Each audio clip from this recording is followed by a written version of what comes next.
Happy Thursday, October 12th, 2023, and welcome to a brand new edition of what we like to call the Clash of Le Champions. I am your host, the vegan you believe in, Kurt Cadet, aka Conscious Kurt, in the flesh as always, and this man needs no introduction. That's right, ladies and gentlemen. This is his tag team partner, Jonathan Randall, as himself, the adventurer. And ladies and gentlemen, you can follow and keep track of our podcast and other news on our social media outlets on Instagram at thechamps.clash and on Twitter at thechampsclash. Oh my goodness. Um, I got so much to break down.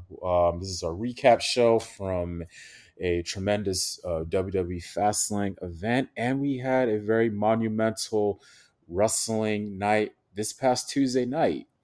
But first things first, Kurt, ladies and gentlemen, we'll start off with Fastlane. That was this past Saturday.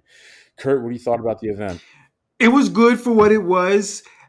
I mean, going into it, I didn't really have like a lot of hype or like real expectations, but overall the show was fine. But I will say it was probably one of the weaker pay-per-views of the year next to SummerSlam. I think this event and also SummerSlam were two of the weaker shows of the year. Although not bad shows per se, compared to the really good ones we've had throughout most of this year, this show was one of the weaker ones. I see what you mean. I just felt like this show, I think a couple of the match qualities was really good, especially the main event. I believe that that night was really remembered just for one match in particular, a surprising outcome that we did not expect. And that pretty much that started off with the tag team championships on the line. That was between Cody Rhodes, Jey Uso facing Judgment Day, the team of Finn Balor and Damian Priest. Yes, this was the opening match of the show. And you know what I like now a lot? How the crowd sings like all of Cody's theme song when he comes out. Like not just the whoa part, but they sing the whole fucking song too. Shit is mad fire, son. Oh yeah, that's been evident in, like I said again, man. I love it. I said last week I get goosebumps every time I hear it. I love it, and it goes to show how much of the popularity that Cody has and that connection with that he has with the fans, and I absolutely love it. Yeah, Vince Russo doesn't know shit. Bro, Cody Rhodes, bro. Those reactions, bro, are just piped in noises. He's not really over. The crowd doesn't give a shit. Cody Rhodes is just a flash in the pan, just like I was in the Attitude Era. Bro, fuck out of here. Cody's not popular. No one cares about Cody. Shut the hell up. With that being said, though, but so Cody Rhodes was with Jey Uso, and Jey Uso is a guy who, as a singles competitor, he has a connection with the crowd too. I love how he puts his hands up in the air and the whole crowd is doing it. He is another guy that has that good connection with the fans too, and his future looks very bright. So, but anyway, the two were in a tag team match against the Judgment Day, and we both picked that the Judgment Day was going to win, but it didn't turn out to be like that. No, it did not. But before we get to the ending, I have to say this match was a lot of fun. I would probably say the best match of the night. And this match had everything. This match had near falls, crazy ass moves, including Cody doing like a standing superplex from the top rope.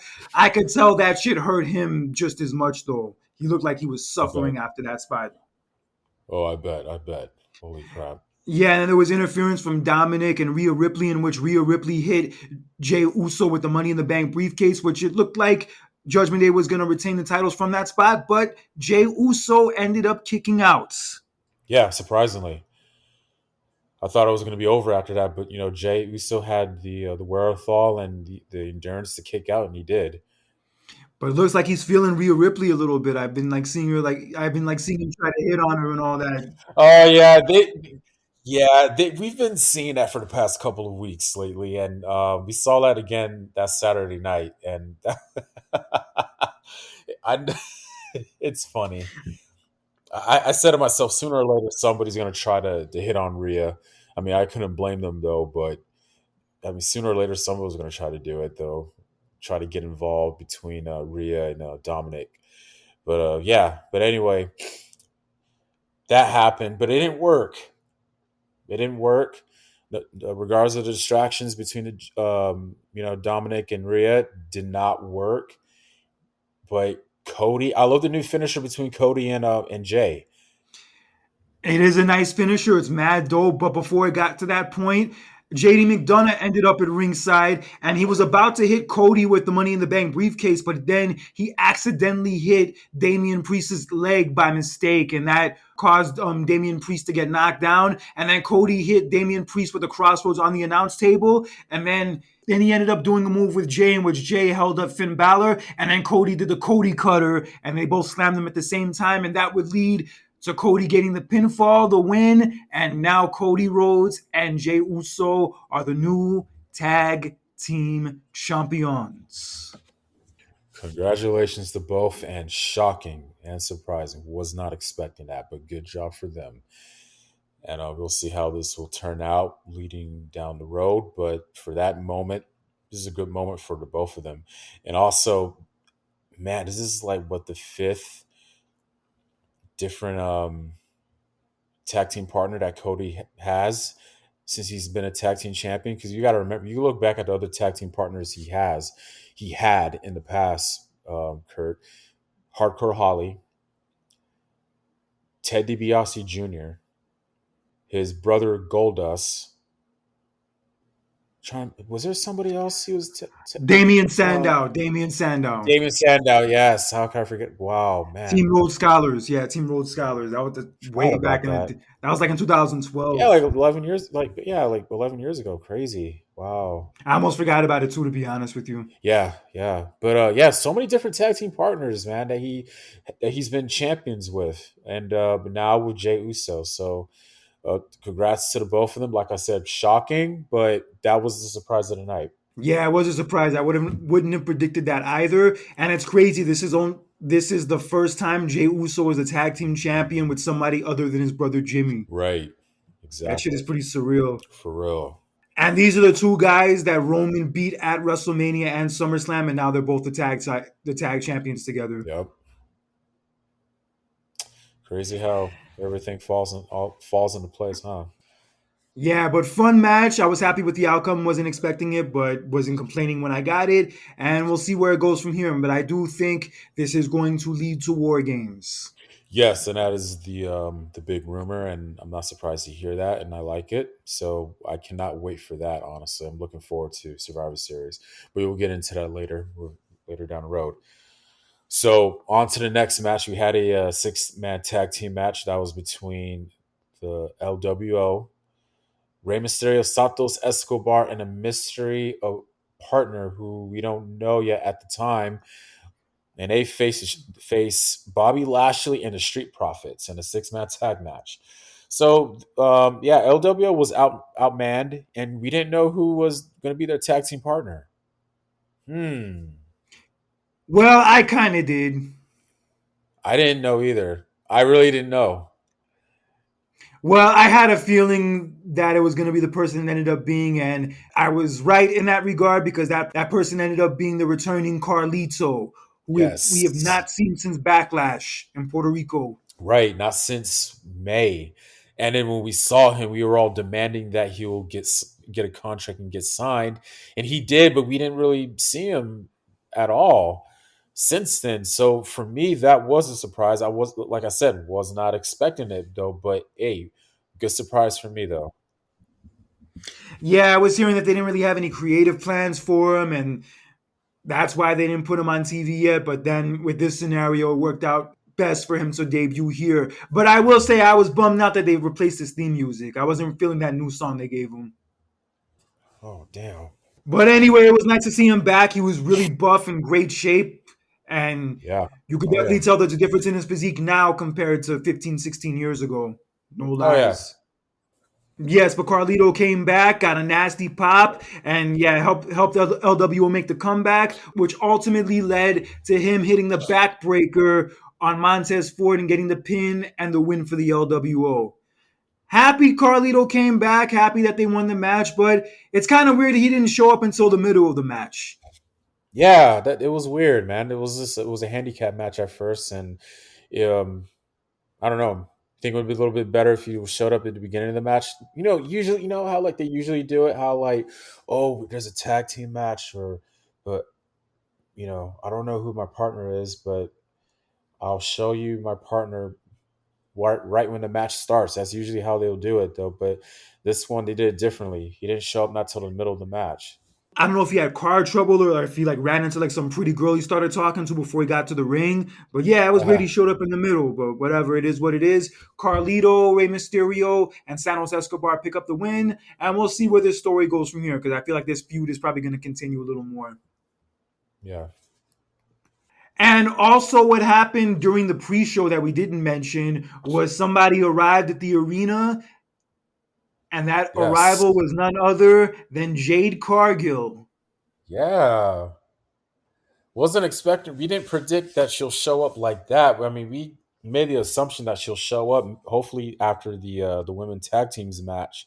No, sorry, the women's triple threat match. But no, she showed up during the pre-show though. So it is what it is. But it was happy for her to make her presence felt. Yeah, she definitely made her presence felt from the car she came out of to the outfit she was wearing. Yeah, you definitely know when Jade Cargill is in the house. I know, Definitely know that shit. And yeah, she right? came out. She came out of the car. She like shook hands with Triple H. Triple H welcomed her, and then that was the last we would see of her for the rest of the night. Hmm. We won't see her again not till that following Tuesday on NXT, which we'll get into later. But on to the into our next match. Speaking of the women, we did had a triple threat match for the women's championship, and that was between Io Sky, Asuka, and Charlotte Flair. And this was another prediction that I got wrong as Charlotte did not win the title, but she did come damn close as she had Asuka in the figure eight. And Asuka even tapped out, but the thing was, the referee was distracted by Bailey as this was going on. So this allowed Io Sky to hit the moonsault on Charlotte, get the pin, and retain her title, to my surprise. Crazy, dude. But we thought that Charlotte was gonna win, and we thought that Jade Cargill was gonna come out there, and that would be like the perfect way to make her debut. But no, it didn't happen. Is whatever. I think. I don't know. I think having Io Sky to retain her title was somewhat of a good thing because you want to take her serious as a champion. I think she needed to retain it. So I thought that was the right decision for them to make. Yeah, but now that Charlotte wasn't the one to beat her for the belt, at least for now, I could see maybe Bailey taking the belt from her. Like when they eventually split, I think they're probably gonna have a Yeah. match. Maybe Io will still be the champion by then, and maybe Hmm. Bailey could take it from her. I could see that. That sounds like a good way to do things. But yeah, I You agree. know, yesterday is the 4 year anniversary of that SmackDown when she officially turned heel, when she like destroyed the balloon animals I and then like remember called out that. the crowd. Holy, was that the first SmackDown on Fox, right? It was the second SmackDown on Fox, but that SmackDown was in Vegas and I was there for it. Okay, that's right. See, I remember that. Crazy. I was out of town that weekend. Yeah, you But went to a yeah, wedding. Yeah, you went that's gone to a wedding. yeah. Holy crap. It's been that long. Yeah, it's crazy. I don't even remember that old character of hers anymore. Like when she would like hug, I like you know I all about do. hugs and like those colorful Yeah. outfits, and like she had her Yeah. hair in a ponytail. Yeah, that shit feels like such a lifetime ago now. I know. I did Damn, see has times Bailey. has changed. I did see Bailey kicking it with Mercedes Monet, Tamina, also Trinity, and Jimmy Uso in Vegas yesterday at for the Usher show, and they were all out on the town and all that. Yeah, they were living it up big. Oh, for real? Yeah, they were all in Vegas. They might still be in Vegas now. Oh, that's what's up. That's what's up. Yeah, good times. Yeah, good times. So, moving forward, so we had another tag team match. Damn, we had like three tag team matches that night. This time it was between John Cena, his tag team partner, LA Knight, versus the Bloodline, the team of Jimmy Uso and Solo Sikoa. Yes, and before John Cena came out, he was introduced by Pat McAfee, who made an appearance during the show, and they gave a little speech and then introduced Cena, and he did guest commentary for the match. Oh, Yo, Pat McAfee's blowing up big time, bro. He's on ESPN every day after First Take. Yo, he's becoming even yeah, bigger now. Yeah, he's an even bigger deal now. Now I can see why he can't commit to WWE full time anymore. Like I get it now because he's in a whole different yeah. stratosphere. Whole different one and a huge responsibility now. Like you have your own show on ESPN. You know what I mean? So and yeah, he was on College Game Day like every Saturday. So that's like a lot of commitment and work you have to put in. So good for him. And then I'm not surprised that Pat McAfee was in there. The show was in Indianapolis, and he did play football for the Colts over there. So yeah, that really was not a surprise. But anyway, yeah. So Xena, LA Knight, they ended up getting the win, and I wasn't surprised. And we both predict that that was going to happen. How that was going to stir more controversy between the bloodline. So the whole Jimmy Uso thing was just weird to you, isn't it? Yeah, it's very weird to me. But what was not weird to me was the Same. fact that LA Knight was the one who got the pin on Jimmy Uso after the blood force trauma. And I feel like this loss by the bloodline is going to tie into Roman's return tomorrow night. That should be interesting to watch. It'll be nice to see Roman for the first time in 2 months, even though he's the champion. Did you notice that after the match, did you notice that Paul Heyman on his phone told him to call had his phone to call Roman? I noticed that, but the one thing I've also been noticing is how his hair has been turning gray lately. Oh yeah, I saw that too. He doesn't feel the need he needs to dye his hair or anything like that, He's probably stressed out. Oh, probably. Probably who won't be stressed out anymore when Roman comes back tomorrow on SmackDown. Yeah, we'll see what's up. But bro, he's looking like the freaking dude with the shovel from Home Alone. Yeah. He's just wearing a suit though. That's the only difference. But yeah. You know who I could see being related to Paul Heyman? Who? That John Taffer dude from Bar Rescue. You know that dude, right? Oh, him?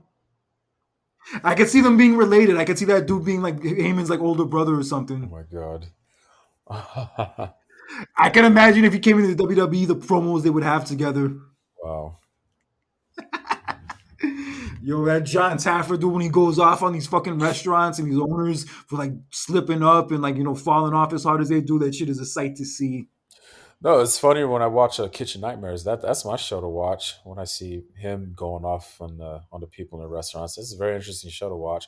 I'm glad he brought that show back though. But anyway, But yeah, since LA Knight got the pin on Jimmy Uso, and now I do think that LA Knight will be the one challenging Roman at Crown Jewel. he should, and we predicted that, and that was a very important thing that we talked about because we know that they were going to win. But the biggest story was okay, who's going to get the pinfall, and whoever gets that pinfall, that in our eyes, that was going to be like okay, this is going to be the person who's going to face Roman at Crown Jewel, and we both wanted LA Knight. He's the newer, younger person. I mean, I'm not saying he's how old is John Cena anyway? In his mid 40s. Has to be mid 40s, definitely. Mid 40s, okay, but yeah, but LA Knight, he's a little bit younger than him, but still, he is the newer guy. He's the fresher guy. He is the guy who just has that deep connection with the fans, man. The fans, they love this guy. So you have to really push this guy. And I would love to see him and have this opportunity in the spotlight, get a title shot against Roman Reigns at Crown Jewel. So LA Knight getting that pinfall was a very important thing to happen. So we'll see where this will go from here. Yeah, he's on a roll right now, bro. And he doesn't have to beat Roman at Crown Jewel. He doesn't. I don't Oh, think he definitely it's won't. just Definitely, it's just the but opportunity. Just to see him in that opportunity is a good thing to see.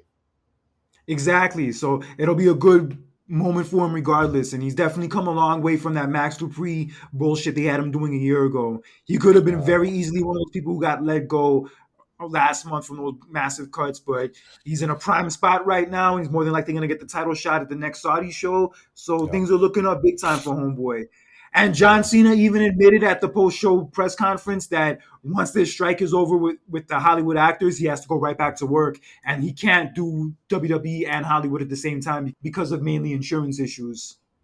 Yeah, and he there was a report where he apologized to The Rock about, because apparently I think John was like slandering him or whatever about his work in Hollywood though, but he kind of like realized how you know just how tough it is. I believe, I don't know if you heard about that story. Well, John Cena actually said this like 6 years ago. He was saying how like now that he does Hollywood and has to transition from Hollywood back to wrestling, Oh, he that long? I realized. thought it was recent.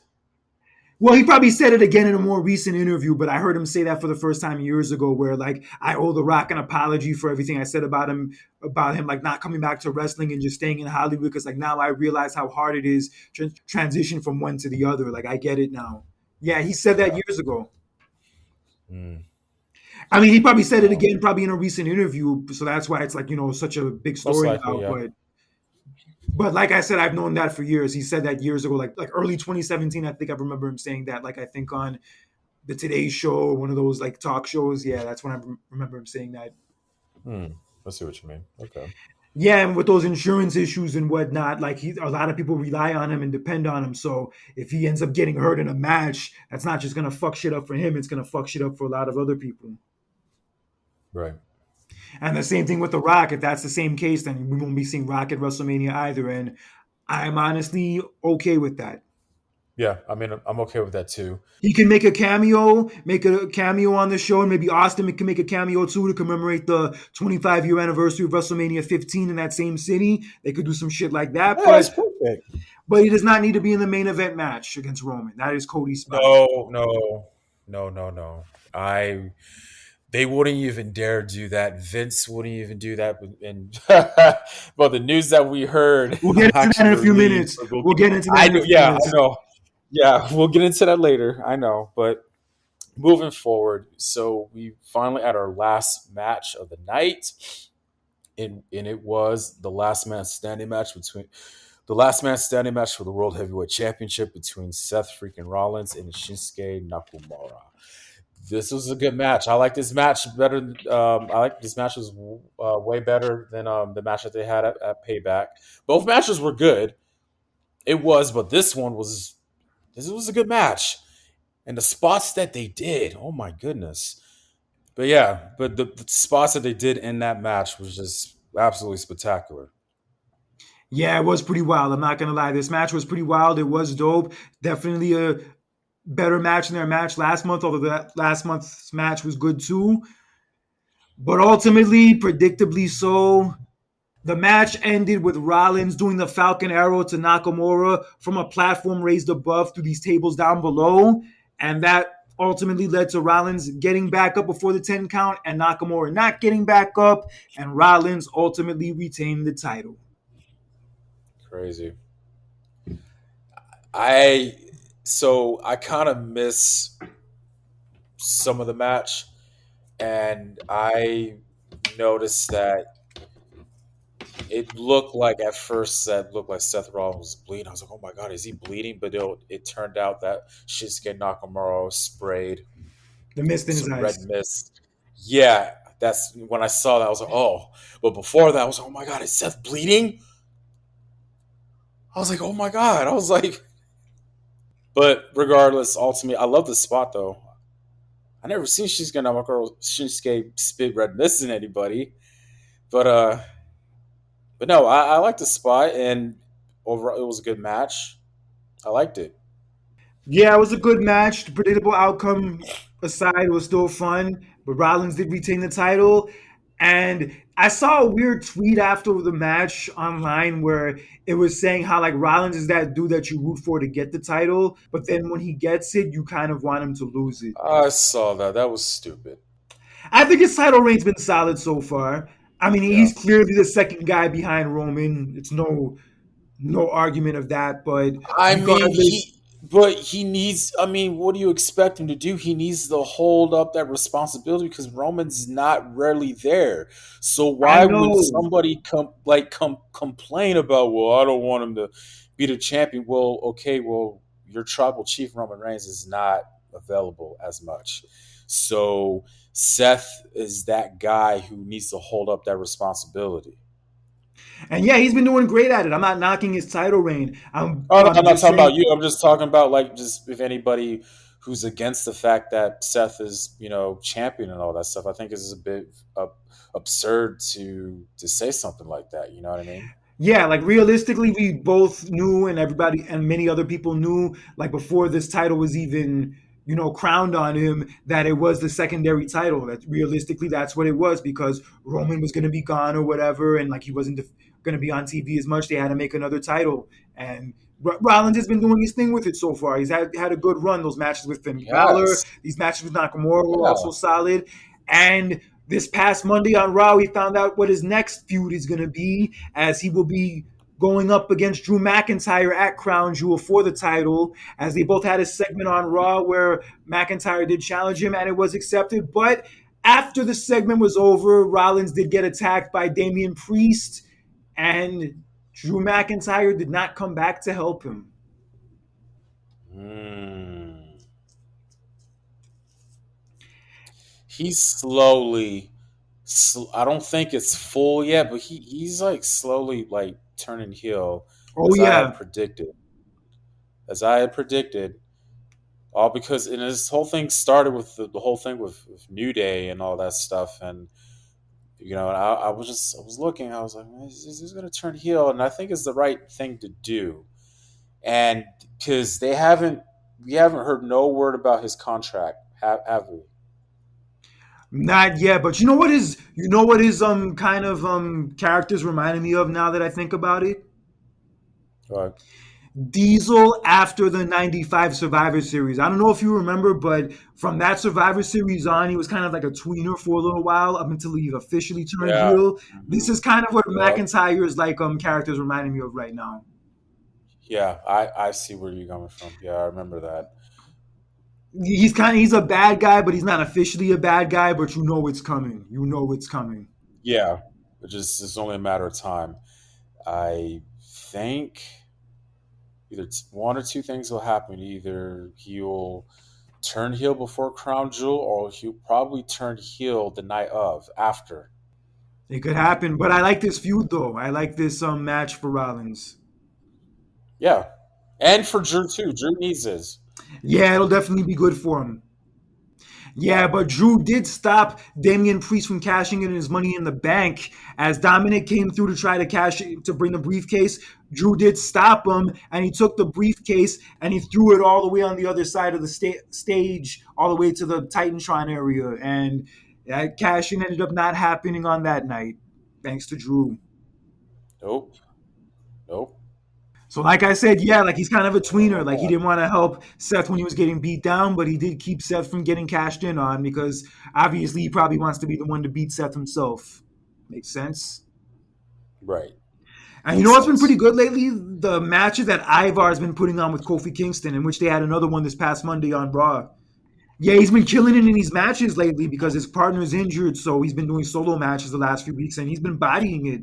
He's been having some consistently good He matches. has. It almost reminds me of this Mm-hmm. reminds me of like Brett's early solo run in '89, like when him and Anvil were like kind of half broken up, and he was like doing a lot of solo matches, mainly with Mr. Perfect, and he was bodying it.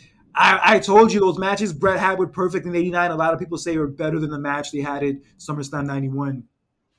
Yeah, and you told me that. I remember that. I think Brett said the best match they had was this match that wasn't televised, like in Alaska. Oh wow, really? Yeah, like in that like fall period of '89. Yeah, they had a match in Alaska. He said that's the best match they ever had together. Was that match?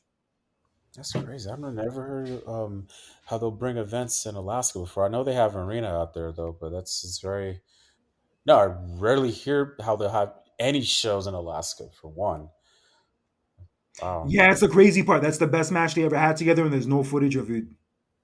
Mm, crazy. Yeah, but you can find some of their other matches from '89 on YouTube if you look them up, though. I gotta check those out.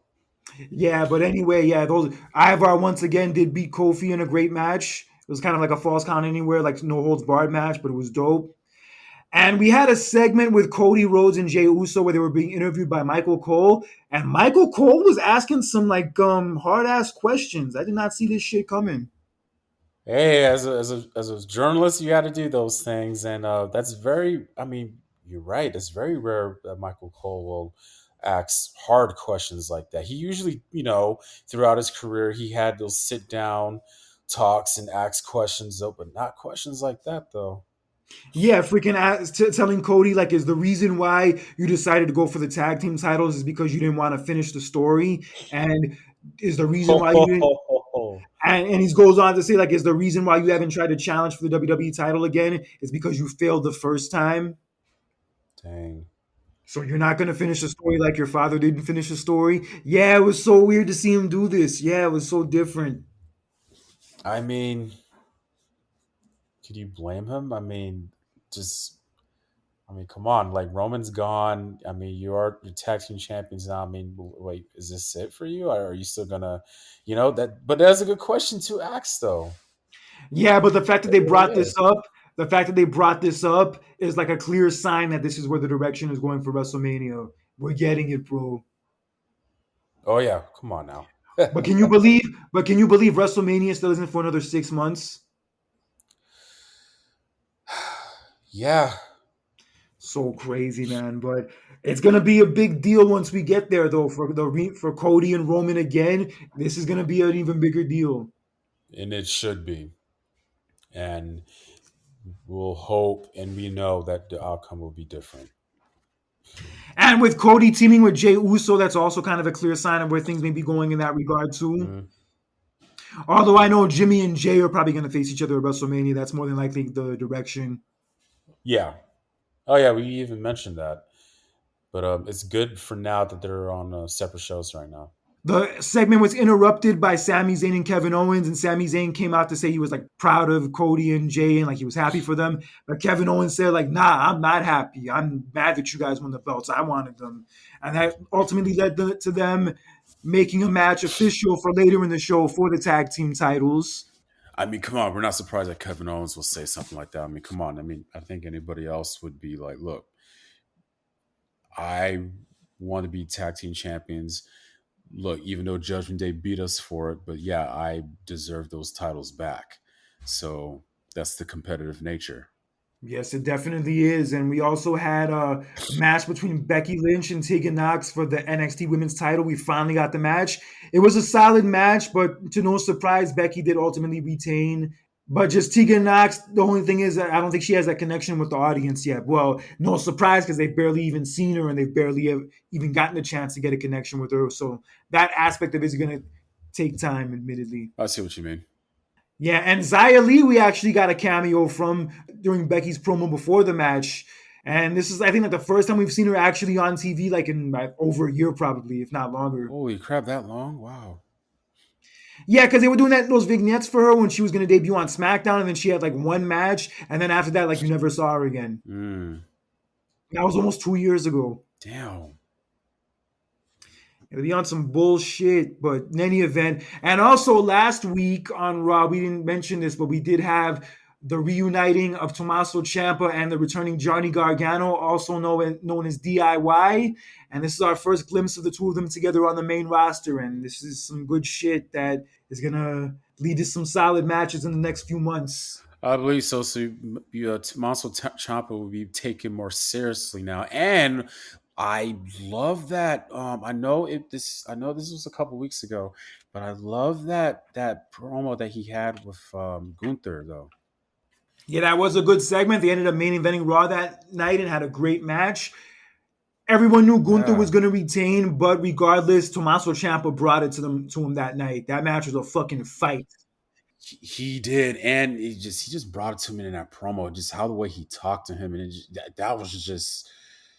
I was like, oh my god, he's really going to be taking a more serious route this time with his character, and I loved it because look, I just didn't like how the way he was using when he first stepped into the main roster. I thought it was weird. Oh, like the stuff with the Miz? Yeah, I get it. Yeah, but I like what they're doing now. So One of the best tag matches I've seen in a long time. One of the best matches probably of 2016 was the match between DIY and the Revival, aka FTR, at the Takeover the weekend of Survivor Series. That match was fucking crazy. 2 out of 3 falls. how long ago you said? 2016. Wow. Yeah, the weekend of the Survivor Series where Goldberg beat Brock in 90 seconds. Yeah, it was that weekend. Yeah, yeah. Wow. That match was crazy, man. That was one of my favorite matches the whole year. It was freaking wild. That Wow. those matches were the reason why like I started to fall in love with tag team wrestling again. Mm. And it looks like FDIY is gonna feud with Imperium as they got attacked during a backstage interview they were doing earlier in the day. They got attacked by Giovanni Vinci and Ludwig Kaiser, and from that attack and from what happened last week on Raw, where Gargano saved Ciampa from them, it's looking like this is gonna be a feud, and I'm looking forward to it. These matches should be fucking fun. Something definitely really fun to look forward to. And also on Raw, we had a triple threat to decide the number one contender for the Intercontinental title between Bronson Reed, Chad Gable, and Ricochet. And ultimately, Bronson Reed ended up picking up the win. Wow. What do you think about this? I know you've been very high on Bronson Reed for the longest time. So, what do you think about this? I love it. I'm looking forward to this match on I Monday. bet. Him Nice. and Gunther, that shit is gonna be popping, bro. It's gonna be popping. Wow. I bet. I bet. And I'm happy for him. I'm happy for him to be put in this position. Yeah, it'll be a good look. I'm gonna definitely make watching that match a mission Monday night. No questions asked. Right. And in the main event, we did have the tag title match between Cody and Jey Uso against Kevin Owens and Sami Zayn. And this match was a lot of fun. It was very back and forth. But considering that Cody and Jey had just won the belts over the weekend, I did not see them losing the titles, and they did not, as they ultimately did retain. I'm not surprised that it retained. I mean, they just won the tag titles, that past Saturday. So I mean, I don't see a reason why for them to drop it so suddenly. You know what I mean? But yeah, I'm just curious. I'm keeping my close eye on Kevin Owens and see how this would turn out moving forward for him. Yeah, they did shake hands after the match was over at the end of the show. They did. Kevin Owens did shake both Yeah, their hands, and it looked like everything was cool, at least for now. yeah. For now, that's why I'm saying I'm keeping my eyes, keeping a close eye on him. Yeah, keeping a close eye on him and also Drew McIntyre. And Raw got a lot of good reviews for the episode we got this past Monday. And from the looks of Hmm. things we saw on Raw Monday and also what it's been looking like the last few weeks, it's been kind of clear that the show has more of Triple H's influence. And it looks like there's some weight to that as it just came out on Monday that Endeavor is apparently given all creative control to Triple H pretty much. Yeah. So this whole entire time we thought that Vince was gonna have somewhat a little bit of control and creative, but it turned out it's not like that anymore as Triple H is now full in charge of that. And if I'm being quite honest with you, I'm actually happy to hear this. Yeah, so am I. So apparently he has like 99% control and like Vince will like still give his ideas every now and then, but Endeavor is behind Triple H. Triple H was the one they picked to be in charge of it. And it did come out that there's been kind of like a power struggle between the two of them over like the last few months, but now with the Endeavor merger and all that, it looks like Triple H has more control. They have that last say, and that's good though because it shows them they were looking at him and have like, look, we have more confidence in you on what to do creatively more than Vince. So we're gonna give that power to you, and that's good. And also, like, you could definitely tell, like, with the show the last few weeks, it has more of Triple H's influence, like with, Bronson Reed getting a lot of TV time and Johnny Gargano and Tommaso Ciampa getting a lot of TV time. Yeah. And now Tegan Knox and now Xia Lee's reappearing again. And like the Intercontinental title matches and the tag title matches are kind of main eventing Raw a lot more often. So yeah, you Hmm. could definitely tell it's a lot of Triple H's influence in the show. And Yeah. it's not a bad influence by any stretch. Oh no, not at all. I love it. I absolutely love it. Because I remember 2.5, 3 years ago, I would miss Raw on purpose most weeks. Like it would be like rare where I would actually like sit through an episode of Raw from start to finish. Like it was literally a chore to sit through Raw from start to finish. Like listening to the new Drake album, which we'll get into later. But Oh my yeah, god. Oh, please don't say that. I am so disappointed. We'll get into it later. Oh my god. Yeah, like I would like catch the highlights on YouTube or whatever, but yeah, you would be asking a lot of me to sit through all 3 hours of Raw. But I would Yeah. say over the last year or so, I would say over the last year or so, ever since like kind of Triple H took over more, Mhm. I found myself like making it a mission to watch the show every week, or at least try to watch it, if not live, at least like close to live, like an hour later, not You the next know, day. yeah, and you know what? I even said to myself, like not too long ago, I was just thinking to myself, I was like, damn, if Raw comes here to Vegas, like, I would make the effort to go. I really would. Yeah, and I'm kind of bummed I didn't go to the Raw that came to Atlanta over the summer. Like Um, that show got a lot of good reviews mhm. and all that. And yeah, I'm kind of bummed I didn't go. It's so crazy how hot of a streak WWE is on right now with their pay-per-views and with their live attendance Dude, and the merchandise sales. yeah, man. And I was just saying to myself, like, damn, when was like the last time that I'm talking about like mainly pay-per-view wise where they had a streak like this? I 2000, bro. It was 2000. Wow. Sheesh. Yeah, and Fastlane was the highest grossing Fastlane in the history of the event. It was also the highest grossing event WWE ever did in Indianapolis. Crazy. And they've had a WrestleMania and a SummerSlam in that city. And freaking Fastlane 2023 was the highest grossing event they ever did in that city. Fuck me. Crazy. Crazy. Yeah, they're on a hot streak, and that hot streak continued into Tuesday nights as NXT went head to head with AEW Dynamite because they moved it to Tuesday because of the baseball playoffs. So they were going to be going head to head for the first time since the middle of 2021 when both shows were on Wednesday night. But with this case, NXT brought out the big guns as they had appearances from John Cena, Cody Rhodes, the Judgment Day, a match with Asuka, and even a cameo at the end of the show from The Undertaker. Was not expecting that the surprise of the night and the moment of the night. If I'm being quite honest, yes, Cody Rhodes showed up, and he was also the acting GM of the night as well. And he also And announced the return and he also announced the return of the Dusty Classic. yeah, the tag team tournament, right? Yeah, I remember it from back in the day, like in 2015, 2016, they had it. I remember Samoa Joe and Finn Balor were the winners of the first one. Crazy. But yes, they had Cody Rhodes as the guest GM.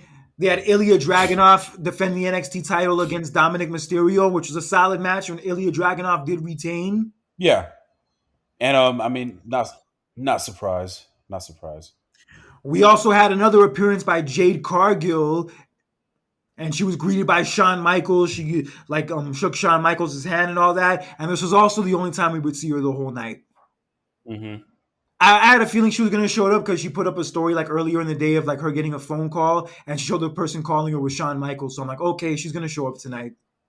It's another thing. I saw a picture of her when she was in the Performance Center back in 2015.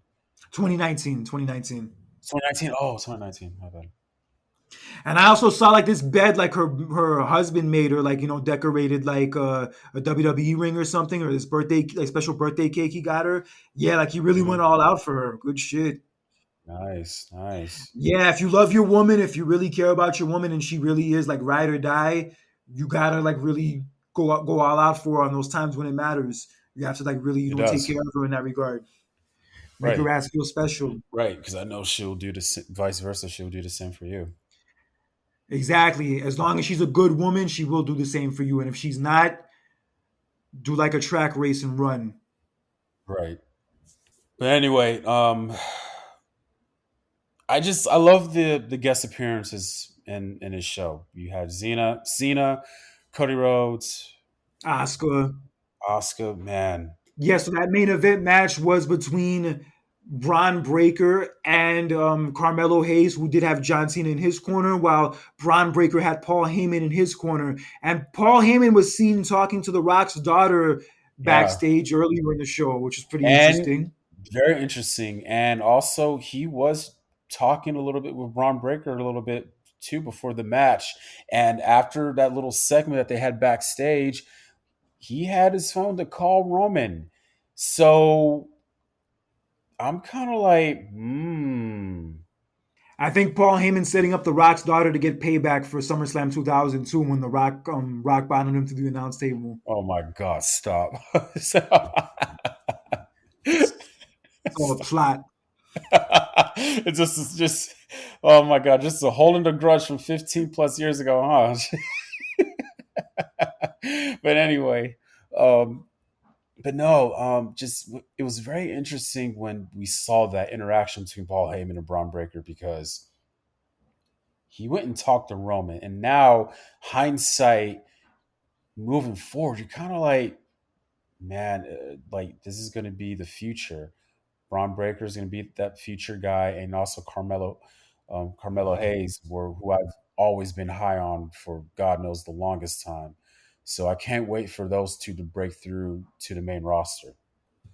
But Carmelo Hayes did ultimately end up winning the match, which puts him in the number one contenders match next week, the number one contenders fatal four way. But after the match, Braun Breaker did attack Carmelo Hayes, and as he was attacking him, he was interrupted by the gong and the lights going out. And we all know Yes, what this means. We all know what this means. yes, we do. Taco Bell. I'm just, I'm just joking because the gong. I'm messing around. Hey, they had What do you hey, they say? had those they had those vegan nacho fries that just went live today. I gotta get those shits. I heard you talking about that a while ago. Yeah, they just went live today. I gotta get my ass to Taco Bell. First time I first time I've gone there in over a decade. Oh wow! I'm not gonna lie, that was But my spot. no, That was one of my like top three fast food spots for a long time. Like when I was oh, into for that real? shit. Oh wow! But anyway, no, the gong was not Taco Bell. It was the dead man. It was the Undertaker who made a surprising appearance on NXT. Man, who would ever think that? Man, that's crazy. Yeah, it's the first time he's ever appeared on NXT ever, and he came out to the American Badass theme with the American Badass gear. And yeah, he got a nasty pop. It was so dope to hear like that kind of pop for the Undertaker, like in that kind of a small venue. Like it felt like a lot more, intimate in a sense. I feel you. I feel you. Yeah, and he came out, and then like Braun Breaker got in his face and like talking about how he's the baddest. And then as he was getting into the Undertaker's face, Undertaker clocked him with a right hand, and then laid his ass out with a choke slam. That was a nice choke slam. And he just basically told him while Braun Breaker was laid out, there's always going to be somebody bigger, stronger, and tougher. So just remember what your place is at. Right. That he's still the baddest. And then he raised Carmelo Hayes' hand, and then they celebrated together as the show went off the air. Nice ending. Yeah, it was. I mean, I had a feeling Undertaker was going to show up because, for one, I heard, What? yeah, I heard last week, I saw that he was in Orlando, like at the Performance Center, and he was spotted there, and then he was more than likely going to make a cameo on the show. And then, if you notice, during the Hmm. NXT commercial promoting that show, at the end of the commercial, they had the gong go off, and I'm like, okay, Undertaker's going to be there. He's going to be there. Hmm. And considering they were going against AEW, they were pulling out all the big guns. So yeah, I wasn't really surprised. I was happy to see him. Don't get me wrong, but I wasn't, shocked to see him. You know what I mean? I mean, I was. I mean, I don't think they should have not have done that. Did the gong before the show. Can't make things too evident. But like you said, you even heard that he was at the performance center that day. So, No, like last week, I was hearing he was at the Performance Center. oh, from last week. Oh, last week. Okay. Yeah, I'm sure he had to get his reps in and whatnot to just even do a choke slam spot because this dude doesn't wrestle anymore. Yeah, I know. That's why I was surprised. Oh my god, that was a nice choke slam for somebody who hasn't, done it in a while. But like, wow, makes sense now. Yeah, it was cool to see Undertaker and John Cena like on NXT for the first time and give it that kind of like boost in the arm. Like, but as fun as it was, let's be real, we're not going to see that same type of NXT show next week. No, no, we're not. We're not. But AEW Dynamite on the other station did also have a solid show as Bryan Danielson defeated Swerve Strickland in a number one contenders match for the TNT title. So Danielson will be going against Christian Cage this Saturday night on Collision. And Ray Phoenix did defend the international title, but not against Jon Moxley because he was not cleared to compete. He defended against the former champion, Orange Cassidy, who ultimately ended up regaining his title. And that was, oh my goodness.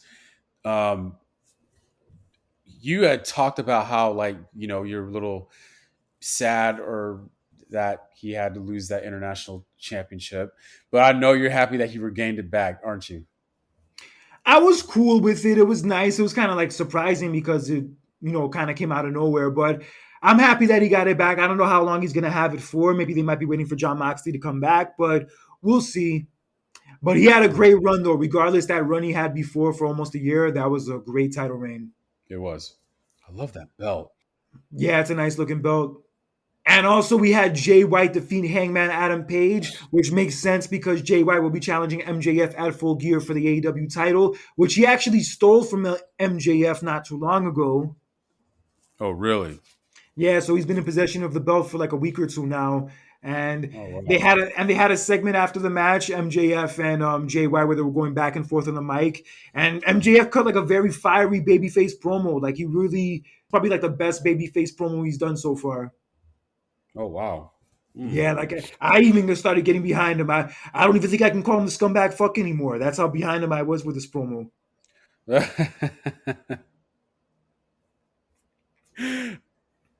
But then Jay White kind of hit a nerve when he talked about like taking a roll of quarters and like hitting MJF with them because I'm not sure if you know a few years ago MJF in a promo talked about how like when he was like in school he would get bullied by the other kids and they would like literally throw quarters at him and call him Jew boy. So that line in the promo was kind of like a reference to that.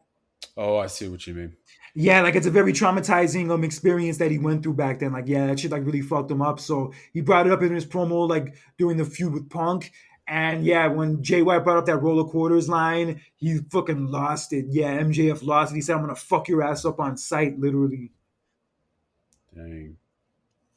But people were getting upset at the fact that they did that promo because of the whole attack on Israel that happened over the weekend. A lot of people thinking it's like too Dude, soon. oh, I feel bad, man. And he even tweeted a picture of him because he always prays before, before his match. And he's talking about this is not about what religion you are and all that stuff. This is all about just your faith in God and all that stuff.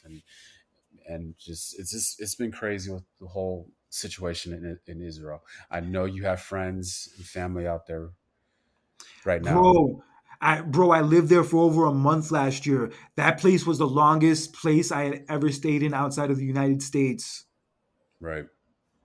Pretty much lived there for like almost 6 weeks. Got to know the culture. Got like pretty much went around on foot. Like I would walk to the beach by myself, walk to restaurants by myself, anywhere. Yeah, I was pretty much a resident of there for 6 weeks, and like yeah, my best friends were born there and like lived most of their lives there. They're not there now. They live in Jersey now. They're not there now, so they weren't like Yeah. affected that way.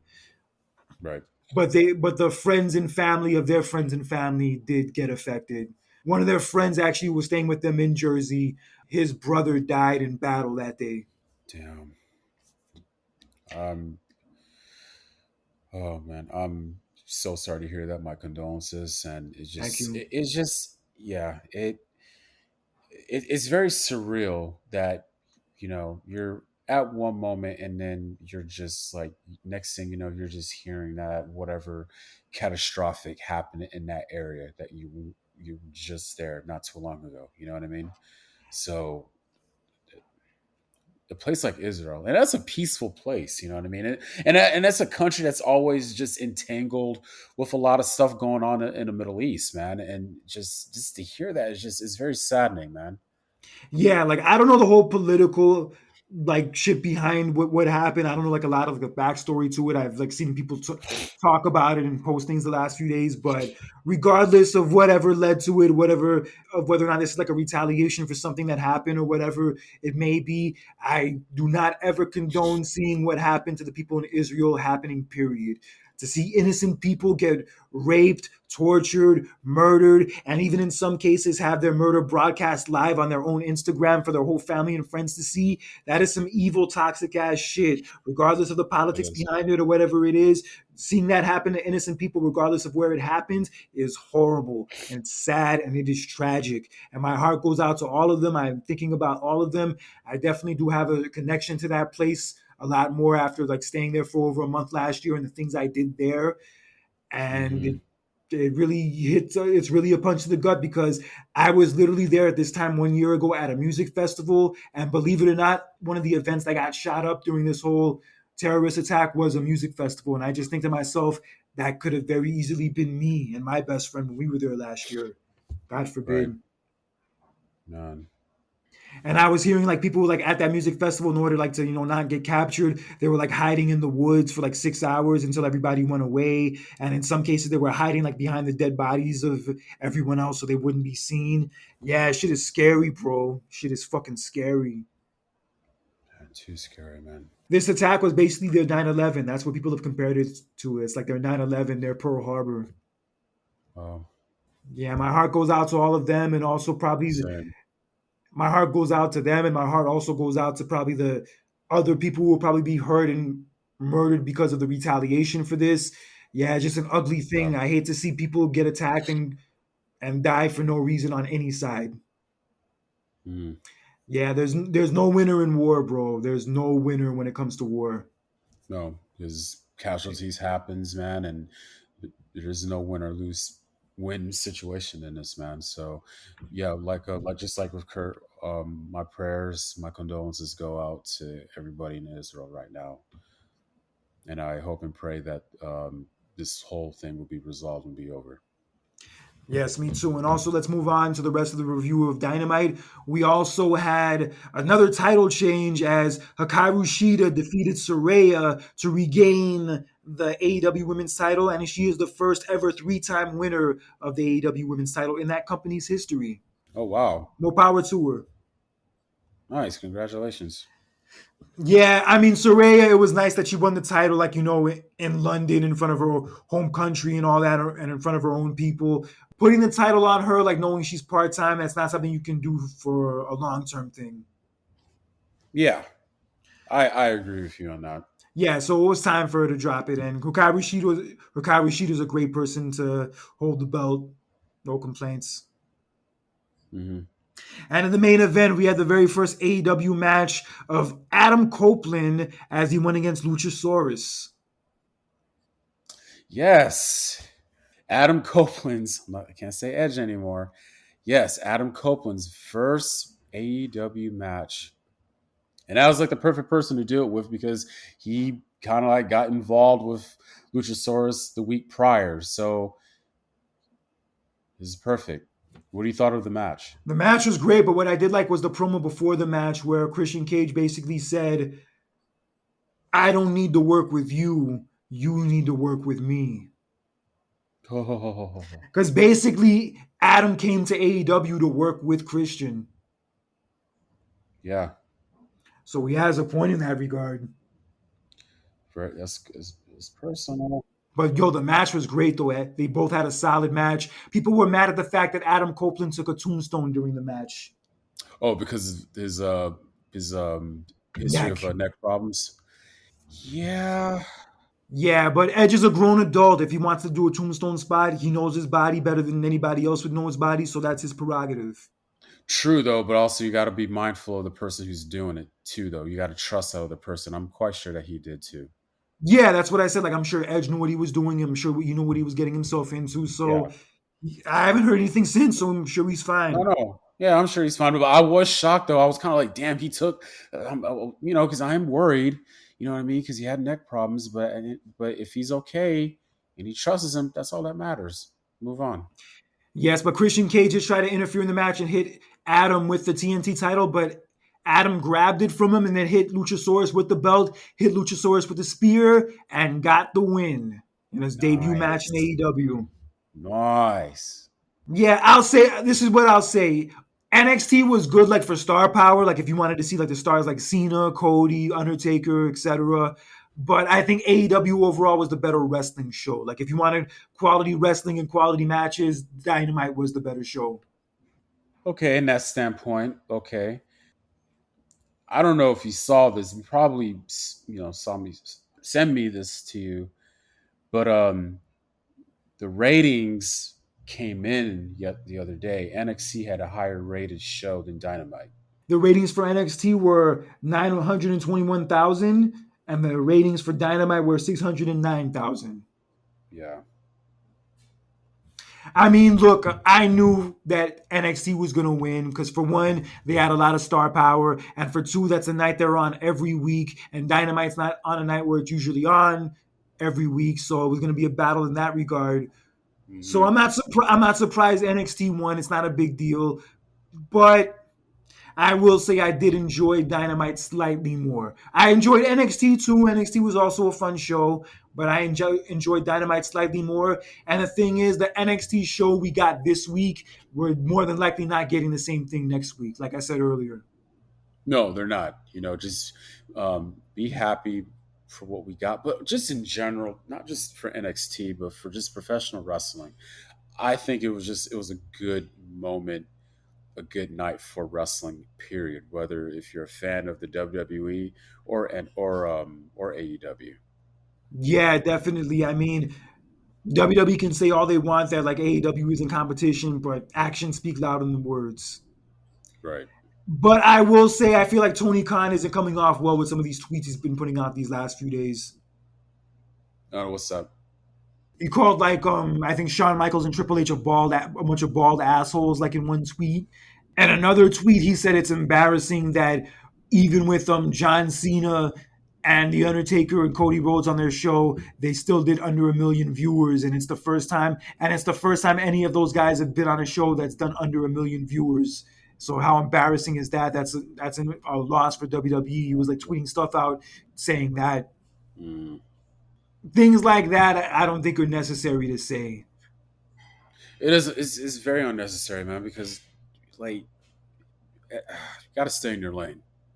I don't know. Maybe he might be stressed out of like the low attendance that the shows have been doing lately and all that. That might be playing a part of it. Obviously, obviously, Yeah, obviously. it's just weird. Like I said, it's just so weird that like the product is still pretty good. I still enjoy the product, but it's just so weird like that they're doing like that bad attendance wise.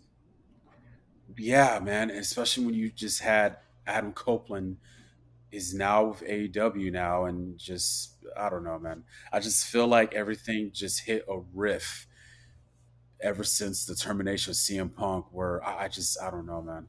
I told you, man, it was like starting even before that. Like even when Punk was back for those few months, their attendance still wasn't that great. But It's gotten worse now. It looks like it's gone worse because ever since he left, ever since he got terminated, and all of a sudden now I'm hearing, you know, stories and even pictures of how bad the attendance were, how it's even worse now than what it was before. But I was seeing, like I said, I was seeing those things even before Punk left. Even before Punk left, I was hearing things about how bad their attendance were for shows and how, like, for that show that they had at Arthur Ashe a few weeks ago, they like barely sold as many tickets as they were expecting to. So yeah, even before Punk left, these problems were existing. I'm sorry, I'm not saying that Punk leaving did make those problems worse, but still, like, this has been a problem that's been ongoing for a while, and it kind of bums me out because it's still a solid product. I still enjoy the product every week. Yeah, But yo, them losing to NXT on Tuesday night is nothing to be ashamed of. They weren't on their normal night. NXT had a lot of star power. So yo, it's not a loss that they need to be ashamed of. true, true. Regardless of what Eric Bischoff says or whatever any of the other haters say. Hmm. Yeah, Eric Bischoff stays hating on Tony Khan and stays hating on AEW. Let's get into this before we get out of here. Let's get quickly into some CM Punk news. It came out yesterday from Dave Meltzer. Take that with a grain of salt if you want to or not, but it did come out from him that WWE is not interested in bringing him back.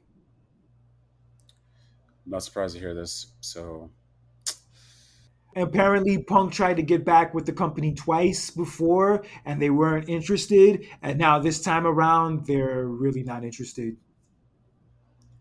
Yeah, because I was hearing that rumor. Oh my God, could he show up at Survivor Series in Chicago? And that's all I've been hearing about. But you could put that to rest now with the news that we just heard. So yeah, don't expect it. Don't expect him to show up at Survivor Series, or expect him if he's gonna show up at the Royal Rumble or WrestleMania. That is nope. And honestly, I mean, you can't blame him for it. Yeah, like I said, if I were WWE, considering the way he left a decade ago and considering how his AEW run just ended, I wouldn't consider it because the it would spark interest, admittedly, but he doesn't seem like he's worth the headache that he brings with him.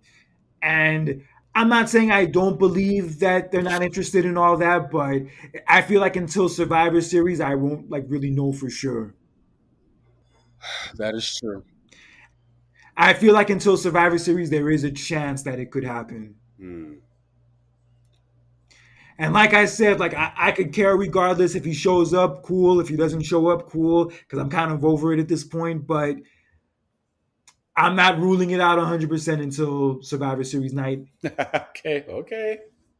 All right. I see. Yeah, so like that story coming out, yeah, it could be true, it could not be true. So that's why I'm saying that I'm not gonna dive into it 100% until Survivor Series. If he ends up not showing up at Survivor Series, then yeah, he's not coming back. Cool. That's that's the last ditch hope then. Yeah, but this is his last chance to like really work for like a major promotion. I mean, other than WWE, where else can he really go where he'll get like that same amount of money and same amount of life and same amount of Nowhere. exposure? Nowhere. Yeah, it's sad, man, but a big part of this is his own doing. Yeah, this is on him, dude. This is nobody's fault. This is on him. You're a grown man, and you got to be responsible of what you do, what you say. So yeah, this is all on him.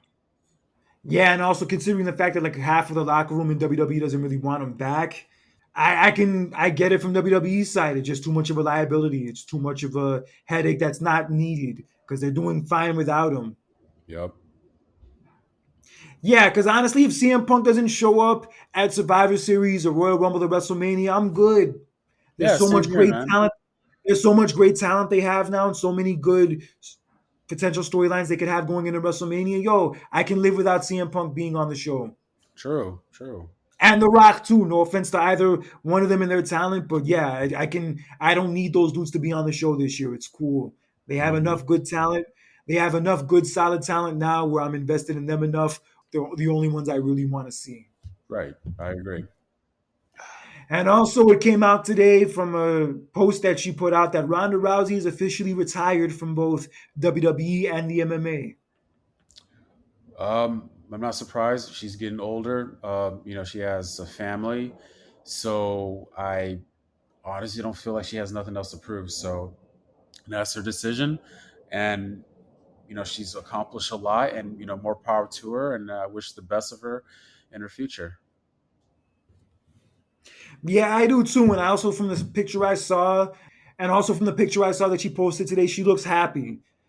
And she Yeah, like, yeah, she looked genuinely happy and like in a good place. And considering how like her WWE run recently like kind of didn't go the way maybe the way she hoped it would go. Now that she doesn't have to deal with that every week anymore, and she could just be at home with her family, it does seem like it's a weight that's been taken off of her. And I'm happy for her in that regard. Good for her. same here.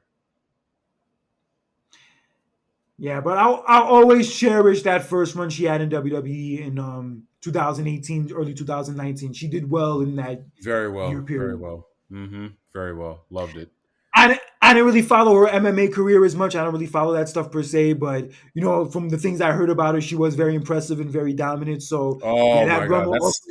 well, that's why she had a good that because of her run in MMA is why she had that attention when she came to WWE, because of how popular it was, not just because of how she was, just how dominant she was in the world of MMA. You know what I mean? So that contributes to it. And Yeah, yeah, she was like winning fights in oh like a hell minute yeah, or less, fucking yeah, people up. uh She broke Turtle's arm in the Entourage movie. huh. I That movie was all right. I need to. I don't know if I want to watch it again because I finished the whole series. I think was it last year I finished it, and I was kind of like, man, do I want to watch the movie? And I was kind of like, I Here's don't how know. It was, here's how I'll compare this movie. This movie was kind of like one long episode of the show, mhm. just like WrestleMania 15 was just like a pay-per-view version of an episode of Raw. That's what I hear from everybody else. It was kind of like WrestleMania 15 was like a whole pay per view of Raw. It really was. With the exception of the main event, yeah, that whole show just felt like a Yeah, pay-per-view version of Raw. oh my god, there was I don't ever recall watching a WrestleMania where there was so much stuff like going on. It was like stuff that you see on a show. It was like, oh my god, who's going to be the special guest referee? And then then you hear then somebody's getting arrested, and then there was like so much backstage stuff that was going on. It was kind of like that. This is like what I will watch on Raw. You know what I mean? But yeah, that's pretty much how it was. Yeah, that show was just all over the place. I mean, that was a fun time for Yeah, wrestling, I no doubt about it, but that yeah. WrestleMania was not one of their better ones. Yeah, 15 and 16 for whatever reason, yeah, for as hot as they were during that time, those WrestleManias kind of fell short. I regardless, I choose 15 over 16 any day. So I get it. I get it. I mean, like I said, neither one of them are that great, but I mean, 15 did have that great main event with Rock and Austin. yeah.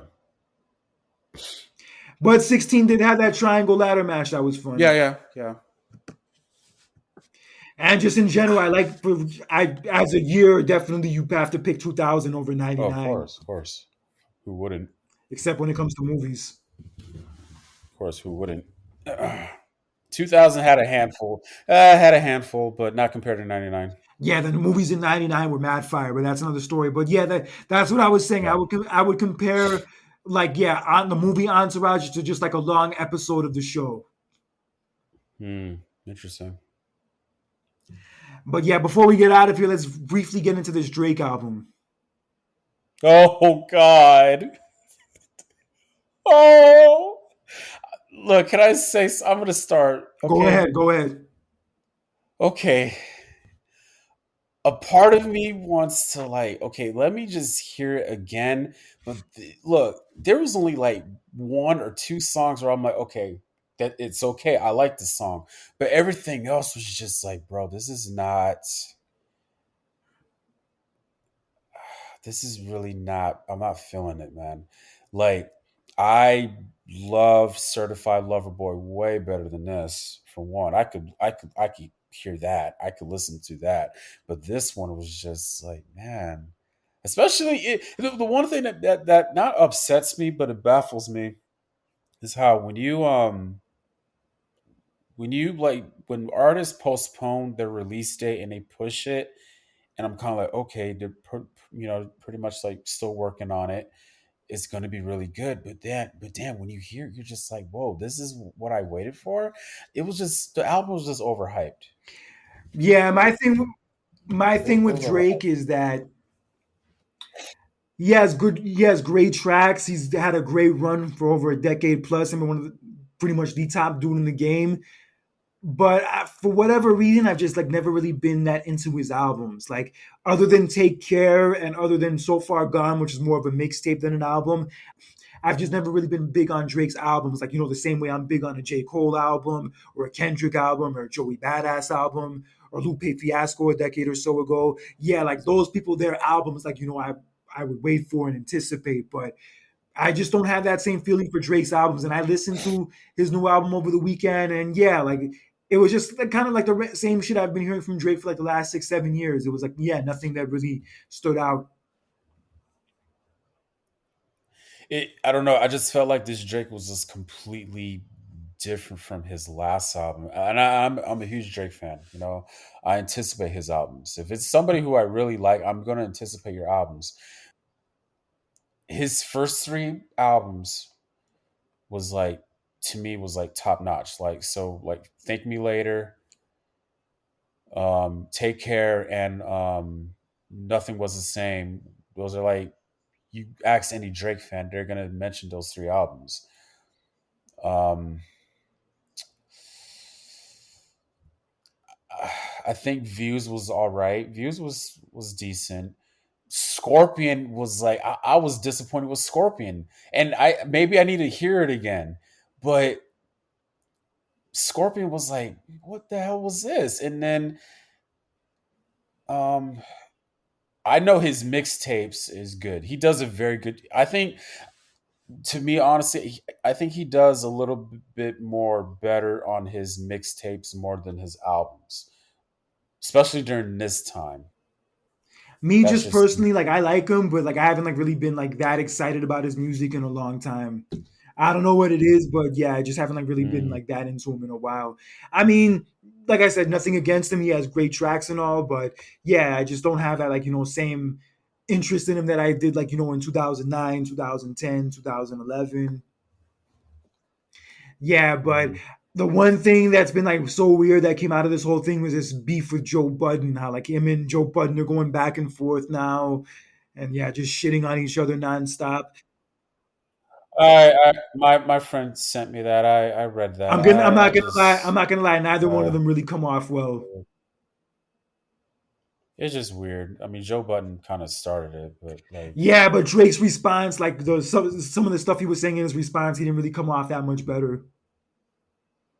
I mean, if you're dissing him back, I mean, what else are you supposed to say? I mean, I don't Nah, know. but It's say, just but saying shit like, "Oh, having the right to your own opinion is not a real thing." I'm like, bro, people are allowed to not like your music. that is true.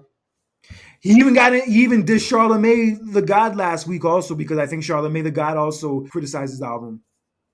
Yeah, I mean, I did too. I mean, I love Drake. I was not feeling this album, and I Bro, cannot believe like. he might hear this podcast and come for us too. You never know. But that's what I mean. But yeah, Oh, that's what I mean with like the way Drake responded to Joe Budden. It further plays into that whole narrative that people think of him that he's too sensitive and that he's soft. mm, yeah. I heard he came into my job in Vegas, like when I worked at Bahama Breeze in Vegas. I heard he came into my job there, and like he didn't speak to the waiter directly. He had like his assistant or somebody like do the ordering for him and doing all the talking for him. I'm like, are you serious, Oh, man? Really? wow. Regardless, I mean, look, I'm not saying he was wrong to like respond to Joe Budden or like defend himself or whatever, but you just have to understand people have the right to not like something that you put out. When you put out any form of art, whether it's music, whether it's a movie, whether it's a wrestling match, whether it's a Broadway play, some people may not like it the way other people like it, and you can't force them to. That is true. But you know what though? It's funny because the album came out like a week ago, and what makes me feel better is tomorrow because Bad Bunny's dropping his new album tomorrow, so that'll make me feel better. I fucks with that. Also, the new Diddy album was solid. The new Diddy album was pretty good too. Oh, really? I didn't even hear about that. I don't know. I just you could go on and on about hip hop. It's just I felt Drake coming out with a new album was gonna be like, oh my god, I just need to hear something different. Because the game is not the same anymore. You know what I mean? I do tell. I will say this though. Last thing I'll say. Travis Scott's album was way better than Drake's. I listened to Travis Scott's new album. I liked it. Good shit. I better check that shit out if that's the case. But speaking of hip hop and not it being the same, Yeah. my brother Con and I actually started a new podcast, like kind of centered around hip hop and like the current culture and what the past culture was like. It's called Shifting the Culture. We actually recorded our first episode last Saturday, and it will be out very soon. This shit Ooh. has been in the works for a while, so yeah, we'll be Nice. putting out Okay. some Okay. fire ass podcasts in the next few months to come. Hear that, ladies and gentlemen? New podcast on the way. If you're into that to hip hop, if you or just just miss the old hip hop, then listen to that. So yeah, very interesting. Yeah, Shifting the Culture, hosted by my brother Khan and myself. Yeah, we both grew up in like the '90s culture, like very deep into the '90s culture from the early '90s on. Because in the episode we were actually talking about like our first like memories of hip hop, like the first songs we remember being hits and like knowing well. And like, yeah, the first ones we remember that we both agreed on was MC Hammer's Can't Touch This. Like, that's how far back like our early memories of hip hop go. Nice, nice. Yeah, MC Hammer's You Can't Touch This and Naughty by Nature's OPP. And yeah, Crisscross is Jump. Yeah, that's how far back we go. Wow. This is like when Hogan was still in WWE, like before he left the first time. Hmm. Yeah, but yeah, I have that podcast, and I also have my other podcast for the birds, where I basically talk about different forms of toxic and negative behavior and the negative effects it has on your mental health by partaking in it and being around other people who partake in it, and also the steps you can take to break out of that bullshit, break out of that cycle, be better off, and be a better version of yourself. It's never too late. Hmm. Whenever it is. Any final thoughts before we close the show up? Bro, just be a good person. Don't be a douchebag. Don't be like Jim Cornette, who takes wrestling way too seriously, gets too emotional, and pulls a Drake. Because, bro, being too sensitive, being too invested in wrestling is bad for your mental health. So, bro, take care of yourself, take care of your body, and don't get too wrapped up into wrestling because that's all it is. It's wrestling. It's not rocket science. It's not curing cancer. It's not OnlyFans. It's just wrestling. So just do not get too serious about wrestling, bro. All right, but until next time, for John Randall, this is Conscious Kurt Cadet for another edition of the Clash of the Champions. Take care, God bless, have a good one, and remember, don't be an asshole in real life for social media because that shit is It's for for the the birds. birds. Good night. Take care, guys.